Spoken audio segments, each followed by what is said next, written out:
Hello everyone, कैसे हो आप लोग। आई होप कि सब बढ़िया होंगे। सबकी ट्रेडिंग जर्नी बहुत ही स्मूथ चल रही होगी।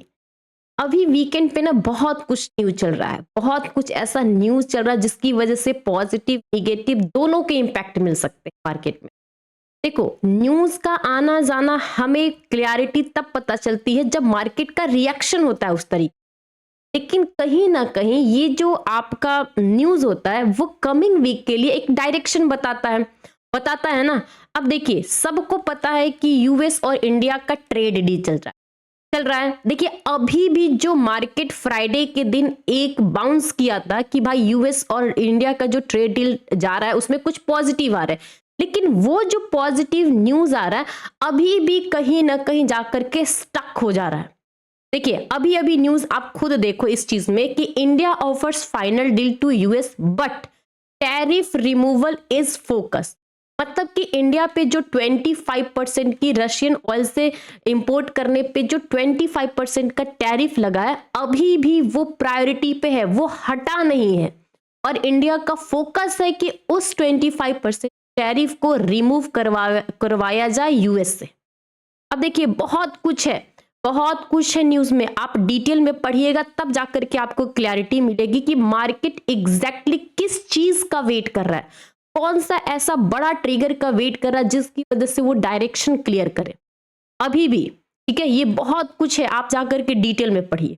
ओके, सबसे फर्स्ट न्यूज ये था जो मैंने आपके साथ शेयर किया। सेकेंड न्यूज, देखिए सेकेंड न्यूज में अभी आपको एक चीज बताती हूं कि आप सबको पता चल चुका हो कि जो एआई बबल कर करके हो रहा है मार्केट में, वो कहीं ना कहीं यूएस में जितने भी आईटी सेक्टर कंपनी है और खासकर से जिसके पीछे एआई माइक्रोचिप इस तरीके का जो भी एक सरनेम चिपक गया है, उसकी वजह से ओवरऑल आईटी सेक्टर दबाव में पड़ा हुआ है ना। अब आप देखिए नेस्डेक का, वो फ्राइडे के दिन क्लोजिंग में 1.5% से ज्यादा गिरा है, लेकिन कहीं ना कहीं इसका इम्पैक्ट बहुत कुछ पे पड़ रहा है।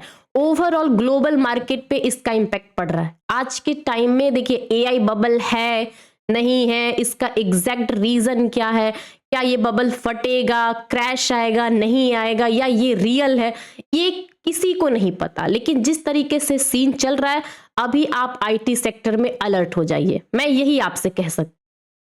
ठीक है, बहुत कुछ है अभी चलने के लिए। अब देखिए, ये दोनों न्यूज के बावजूद मैं एफआईडीआई का डेटा जो फ्राइडे के दिन बना था, अब उस चीज पे देखिए, समझिए।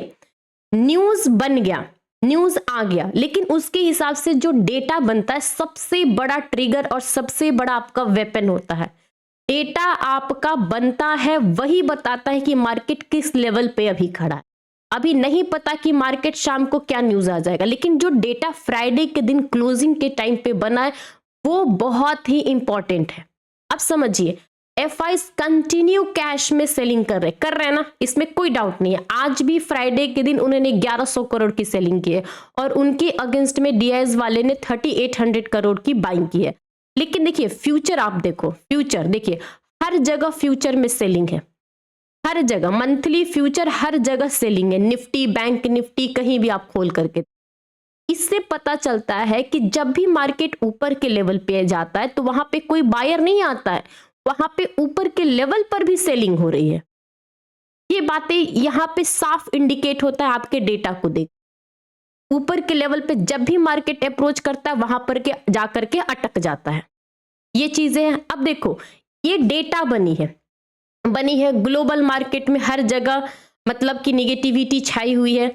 ओवरऑल मार्केट में हर जगह कुछ ना कुछ ऐसा न्यूज आ रहा है कि जिसकी वजह से निगेटिव है।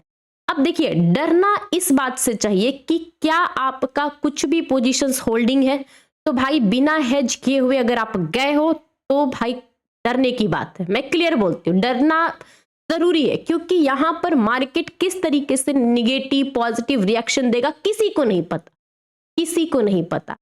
अब सेम चीजें चार्ट पे चलते हैं, ठीक है। अब देखो ध्यान से समझ, ये डेली टाइम फ्रेम के हिसाब से देखिए, डेली टाइम फ्रेम पर 9 और 20 दोनों के ऊपर मार्केट ने क्लोजिंग दी है। ये सबको दिख रहा है, 26,000 के लेवल पे क्लोजिंग दी है, सबको दिख रहा है ना। लेकिन अगर मैं आपको सेम चीज 5 मिनट टाइम फ्रेम पे करूं, देखिए 5 मिनट का जो टाइम फ्रेम का चार्ट है, अब आप देखो अब यहां पर देखिए कौन से लेवल पे ऐसी बाइंग आई है या अचानक से बायर एक्टिव हो गए जिसकी वजह से मैं बोलूं कि भाई अब मार्केट रॉकेट हो जाएगा। मुझे नहीं दिख रहा है, क्योंकि ये जिस जगह पे अटके हुए हैं क्लियर है कि यहां पर बायर जाकर के बस मार्केट को अटका के रखे। यहां पे पूरे दिन मार्केट को अटका के रखा गया। लेकिन अगर यही मार्केट पूरे दिन ट्रेंडिंग रहता, हर एक लेवल्स पे बायर आते रहते ये मार्केट मतलब हाई पे हाई बनाते जाता, तो ये कह सकते थे कि हाँ हर लेवल पे बायर एक्टिव हो। लेकिन मुझे नहीं दिख रहा है कि हर लेवल पे बायर एक्टिव है। ये चीजें हुई है मार्केट में। जाते जाते यहां तक फ्राइडे के दिन ये न्यूज, ये डेटा, एआई का बबल और नेस्डेक का 1.5% गिरना, ऊपर से आपका डाउ का गिरना, और सबसे बड़ा रीजन देखो गिफ्ट निफ्टी देखिए 26,150। देखो 12 तारीख को ऊपर गया, नीचे आया, फिर से वापस गया, फिर से वहां से गिरते लगभग में ये 200 पॉइंट गिरा है गिफ्ट निफ्टी, और फिर आपको 26,000 के ऊपर इसकी क्लोजिंग आई है। अब इस चार्ट को ना, गिफ्ट निफ्टी को ध्यान से देखिए, आप खुद देखो, इसमें किसी को भी बताने की जरूरत नहीं, आप खुद देखिए। ये चार्ट यहां पे रेजिस्टेंस था, फिर स्विंग रेजिस्टेंस था, फिर रेजिस्टेंस था, फिर ऊपर गया, देखिए ऊपर गया ना, फिर वापस नीचे आया, लेकिन सेम रेजिस्टेंस के पास इसकी क्लोजिंग हुई है। अब ये गिफ्ट निफ्टी का चार्ट आपके लिए क्या इंडिकेट कर रहा है? देखो ऊपर के लेवल से गिरा है, क्योंकि ऊपर के लेवल पे बायर नहीं सेलर हावी हो रहे हैं। लेकिन ये जो 26,000 के पास आके इसकी क्लोजिंग हुई है ना, थोड़ा सा ये माइंड को डाइवर्ट कर रहा है कि भाई इस लेवल पे बायर एक्टिव होंगे कि फिर से सेलर एक्टिव हो। अभी भी इस लेवल पे क्वेश्चन मार्क, अभी भी इंडिया का ट्रेड डील है जो बीच में अटका हुआ है। जिस फील्ड पे फोकस करना चाहिए, अभी आपने देखा किस चीज पे फोकस करना चाहिए, अभी भी 25% ये वाला कि रशियन ऑयल जो लेते हैं उस पे फोकस होना चाहिए। अभी भी इस पे फाइनल कुछ भी कमेंट नहीं आया, ना कुछ भी डेटा, अभी कुछ भी न्यूज इसने पब्लिश की अभी तक का टाइम, ठीक है। और ओवरऑल हमने अभी क्या देखा कि जो डेटा है अभी भी यहां पर थोड़ा बहुत साइडवेज टू निगेटिव ही अप्रोच हो, मुझे पॉजिटिव का कुछ नहीं, ठीक है। अब ये चीजें ओवरऑल डेली टाइम फ्रेम पर भी यही है ना। अब देखिए, अब यहां से वीक खत्म, अब नेक्स्ट मंडे को किस तरीके से अप्रोच करेंगे समझिए। मंडे को अगर मार्केट खुलेगा ना, सबसे पहले अपने ग्लोबल मार्केट के जितने भी न्यूज है उसको डाइजेस्ट करें। पहले तो आप 15 मिनट वेट करिए, मार्केट में डेटा बनने दीजिए, किस साइड का डेटा बन रहा है, पॉजिटिव बन रहा है कि निगेटिव बन रहा है, तब उसके बाद आप अप्रोच करिएगा। और मंडे के दिन कोशिश करिएगा कि कहां से सपोर्ट मिल रहा है। सबसे ज्यादा फोकस होगा आपका आईटी सेक्टर।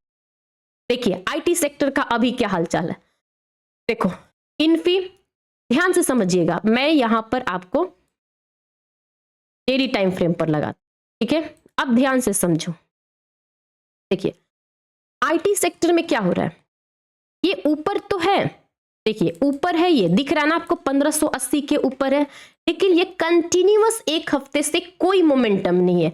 9 EMA के ऊपर पूरी तरीके से सपोर्ट लेकर के बैठा हुआ है, लेकिन यहां पर ये ट्रेंडिंग मूव्स नहीं दे रहे हैं, बस बीच में ही ऊपर नीचे क्लोजिंग हो जा रही है। ठीक TCS देखो, देखिए इसका भी वही है, 9 EMA 20 EMA पे सपोर्ट लेकर के बैठा हुआ है, लेकिन यहां पर कोई ट्रेंडिंग मूव नहीं आ रही है। ये चार्ट आपको दिख रहा है पॉजिटिव है, लेकिन यहां पर कोई न्यूज, कोई ट्रिगर, कोई डेटा ऐसा बनना चाहिए जहां पर यहां पे बायर्स एक्टिव हो और इसको फर्दर ऊपर ले जाए, नहीं तो सेलर एक्टिव है जो इसको प्रॉफिट बुकिंग करा करके नीचे लाए। दोनों में से कोई एक्टिव नहीं, जस्ट ये दोनों आईटी सेक्टर के दिग्गज स्टॉक्स बिल्कुल ही साइलेंट बैठे हुए। तो मंडे के दिन आपका फोकस आईटी सेक्टर पे होना चाहिए, क्योंकि अभी आईटी सेक्टर पूरी तरीके से फोकस में है। ओके, कि आईटी सेक्टर निफ्टी को सपोर्ट कर रहे हैं या पूरी तरीके से गिव अप कर रहे हैं। ओके, ये सब चीज बेसिक होती है, एक चेकबॉक्स होता है, आपको चेकबॉक्स बनाना होगा, क्या क्या चीजें सपोर्ट हो रही है, किस तरीके से निफ्टी को, बैंक निफ्टी को सपोर्ट मिल रहा है, कहां से रिजेक्शन मिल रहा है। ये सब चीज अगर आप नहीं समझिएगा तो फिर प्रॉब्लम आएगी। अब देखिए, मैंने टेलीग्राम ग्रुप पे बहुत कुछ आपको डेटा बताते हैं। देखिए ऑप्शन चेन का मैंने वीडियो बनाया, वो भी आपके साथ शेयर किया।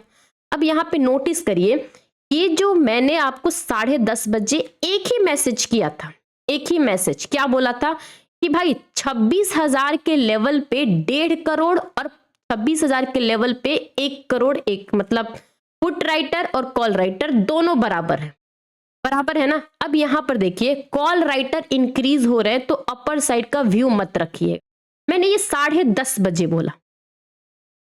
देखिए जब भी मार्केट में ऊपर से बार बार सेलर हंट करे, मार्केट को प्रेशर डाले, तो बायर कितना भी अप्रोच कर ले उस लेवल तक ही ले जा सकता है। लेकिन उस लेवल से ले जाने के लिए आपको सेलर का जो पोजीशन बना हुआ है, जब तक से वो एग्जिट नहीं होगा, मार्केट ऊपर कैसे अप्रोच करेगा। अब थोड़ा सा भी सोचिए कि जब तक से यहाँ के बैठे हुए रेजिस्टेंस पे सेलर नहीं निकलेंगे तो मार्केट ऊपर कैसे जाएगा। सेम मैंने 10:30 बजे बोला और बाय गॉड देखिए अब 10:30 बजे के बाद मार्केट ने कहीं भी आपको अप्रोच नहीं दिया। देखिए यहां पर ये गया नीचे से ऊपर, बस यहीं पे जाकर के 26,000 के लेवल पे अटका दिया, 26,000 के लेवल तक ले गया है, लेकिन उसके बाद मूव नहीं दी। ठीक है, तो ये सब चीजें प्लानिंग होती है, डेटा रीडिंग होती है, आपका एक रूल्स होता है, स्ट्रेटजी होती है, सेटअप होता है, इसके आप कैसे ट्रेड प्लान करते, ये सबसे बड़ी बात होती है। ठीक है, अब देखिए कल मंडे है, हाईली चांसेस है कि market sideways to negative open होगा, जिस तरीके से ग्लोबल सिनारियो है। ठीक है, ये हाईली चांसेस है, लेकिन अब ध्यान से समझो। सबसे पहली बात डेटा के पॉइंट ऑफ व्यू से समझो, चार्ट के पॉइंट ऑफ व्यू से देखिए 9 EMA और 20 EMA दोनों 950-960 पे खड़ा है। ठीक है, ये दोनों सपोर्ट का काम करेंगे, दोनों सपोर्ट का काम करेंगे। अगर गैप डाउन ओपनिंग 950-940 तक होती है, यहां तक ध्यान से समझिएगा, इस लेवल तक अगर गैप डाउन ओपनिंग होती है, इस लेवल तक, अभी भी ये मार्केट बायर्स एक्टिव रहेंगे। अभी भी मैं कह रही हूं, क्यों? जब तक से इसके ऊपर मार्केट है या इस लेवल तक है, तब तक से ये मार्केट बायर्स का एरिया है, डिमांड एरिया है। अगर इस लेवल के नीचे मार्केट फिसलता है, तभी यहां के बैठे हुए बायर्स सरेंडर करेंगे। फर्स्ट सिचुएशन हमेशा याद रखिए, इस लेवल तक अगर मार्केट ओपन करता है तो भी ये बायर्स का एरिया है, डिमांड एरिया है। जब तक से इस लेवल के नीचे मार्केट फिसलेगा नहीं, यहां के बायर बैठे हुए सरेंडर नहीं करेंगे। अगर इसके ऊपर है तो पॉजिटिव आप व्यू रखिए, अगर इसके नीचे जाएगा तभी आप निगेटिव व्यू रखिए। ओके, अब सेम चीजें मैं आपको ऑप्शन डेटा के हिसाब से समझाती हूं। देखिए 1 बाय 1 समझिएगा। देखिए 26,000 के लेवल पे 1,31 लाख की हुई है और उसके अगेंस्ट में 87 लाख की हुई, और निफ्टी और सिंथेटिक फ्यूचर में सिर्फ और सिर्फ 20 पॉइंट्स का गैप है और 2 दिन इसके पास ट्रेडिंग डे है ना। देखो आप खुद देखो, सिर्फ 20 पॉइंट्स का गैप दिखा रहा है। इसके बावजूद जो कॉल साइड के प्रीमियम है, समझिएगा, अगर कॉल साइड के प्रीमियम, क्योंकि वीवैप के ऊपर है और ये बार बार कोशिश कर रहे हैं, ठीक है, जब तक से वीवैप के ऊपर है न्यूट्रल टू पॉजिटिव, और सेम अगर पुट साइड का प्रीमियम देखोगे तो ये पूरी तरीके से सेलर के ग्रिप में। इसीलिए मैं कह रही हूं, जब तक से 920-930 के ऊपर है, ये जितने भी पुट राइटर हैं वो अपना पोजीशंस गिव अप नहीं करेंगे और पुट साइड का प्रीमियम नहीं चलेगा। हाँ, अगर 920 से नीचे निफ्टी सस्टेन करने लगे और ये 26,050 का प्रीमियम, ध्यान से समझो, 26,050 का प्रीमियम 95 और 100 इन दोनों के ऊपर चलने लगे, 95 से लेकर के 100 इसके ऊपर चलने लगे, तब जाकर के ये प्रीमियम एक्टिव हो, तब जाकर के ये प्रीमियम एक्टिव ही नहीं 1 बाय 1 टक करके एसएल हिट होने के चांसेस ज्यादा हैं। ठीक है, इस चीज को आप ध्यान रखिए। देखिए अब मैं अगर आपको निफ्टी बैंक पे समझा, देखो आप खुद देखो, निफ्टी बैंक खुद देखो आप, निफ्टी बैंक 20 EMA के पास बार बार सपोर्ट है के ऊपर, 9 EMA के ऊपर, लेकिन यहां पर ना एक रेंज बना हुआ 59,500 से 58,800 तक, और ये रेंज आज का नहीं है। अब आप देखो यहां पर भी कंटिन्यूअस 3-4 दिन का कैंडल यहां पे बना हुआ था, ठीक है। अब ये जो कैंडल का सपोर्ट है ना, यहां पर देखिए, यहां पर मतलब जो सपोर्ट है, कम से कम इस सपोर्ट तक मार्केट अभी भी सेफ है, अभी भी सेफ है, क्योंकि ये बबल आईटी से फटेगा तो निफ्टी बैंक फिर भी सेफ है, फिर भी सेफ है, क्योंकि आईटी से इसका लेना देना नहीं है, निफ्टी का आईटी सेक्टर से लेना देना है। तो अगर यहां तक ये है तो देखो डेली टाइम फ्रेम के हिसाब से अभी भी सेफ है, लेकिन अगर 5 मिनट टाइम फ्रेम से अगर आपको कोई अपॉर्चुनिटी देखनी है तो ध्यान रखिए, अब आप खुद देखो, क्योंकि इंट्राडे प्लेइंग में ओवरऑल 5 मिनट पे क्या होता है, सपोर्ट रेजिस्टेंस किस डायरेक्शन में मूवमेंट मिलेगा, बस उससे लेना देना है। तो देखो अगर Nifty bank 5 minute time frame में इसके नीचे है, इस बॉक्स के नीचे, आप ध्यान दो, मैं इस बॉक्स को ड्रॉ कितने ब्यूटीफुल तरीके से क्यों, समझिए, यहां पे रेजिस्टेंस, ये एक बड़ा कैंडल और सेम जगह पे सपोर्ट, अगर जब तक से इसके नीचे नहीं आता तब तक से निफ्टी बैंक इंट्राडे में भी निगेटिव नहीं होगा, नहीं होगा इंट्राडे में भी निगेटिव। अगर इसको ऊपर जाना है तो भले स्लोली ही जाए, ऊपर ही जाएगा, धीरे धीरे ही जाए, या नहीं भी जाएगा तो भी इसी रेंज में आसपास में ऐसे ऐसे करके घूमते रह जाएगा, लेकिन इस बॉक्स के नीचे इस तरीके से निकलेगा तो फिर इसका डायरेक्शन निगेटिव होगा, और टिल पहला टारगेट इसका यहां तक 59,000, यहां तक 80 तक होगा, 80 तक होगा। क्यों मैं कह रही हूं, समझो, खुद समझो ना, 12 तारीख को पूरे टाइम तक इस लेवल को होल्ड किया, 11 तारीख को पूरे टाइम तक इस लेवल तक होल्ड किया, तो हाईली चांसेस है कि जितने भी बाइंग साइड में पोजीशन बनी होंगी सबके कॉस्ट और एसएल यहीं पर बैठे, हाईली चांसेस है। तो इस लेवल के नीचे जाएगा तो ही आप शॉर्ट करना। अब देखो निफ्टी बैंक को सपोर्ट करने के लिए क्या क्या हालचाल है, अब खुद देखो, एचडीएफसी बैंक बार बार बेचारा 1000 और यहाँ पे 985 986 में घूमता है, सपोर्ट पे आता है तो 1000 जाता है, फिर रेजिस्टेंस 1000 पे जाता है तो फिर ये नीचे फिसलता है। तो अभी ये रेजिस्टेंस पे है, तो जरा सा भी फिसलेगा तो फिर आपका निफ्टी बैंक भी थोड़ा बहुत डाउनसाइड का मूव दे सकता है। अब इसी में आप देखो आईसीआईसीआई बैंक, देखिए ये 2-3 दिन से अपने ये 9 ईएमए के मूविंग एवरेज को भी मतलब रीगेन नहीं कर रहा है। देखिए खुद देखिए, भले आपको ये दिख रहा होगा कि भाई यहां पर तो इसका सपोर्ट है, लेकिन ये वीक हो चुका है, 9 ईएमए के नीचे है, ये वीक है। सेम अगर मैं एक्सिस बैंक की बात करूं, ये 1280-85 तक जाता है, आप खुद देखो यहां तक जाएगा, क्योंकि 9 और 20 ईएमए के ऊपर है, लेकिन इसका ट्रेंडिंग मूव जो है ना ऊपर के डायरेक्शन में अभी मिल नहीं रहा है। देखो यहां से भी रिजेक्शन, यहीं पे जाकर फिर से रिजेक्शन, तो शायद ये कंसोलिडेट कर सके।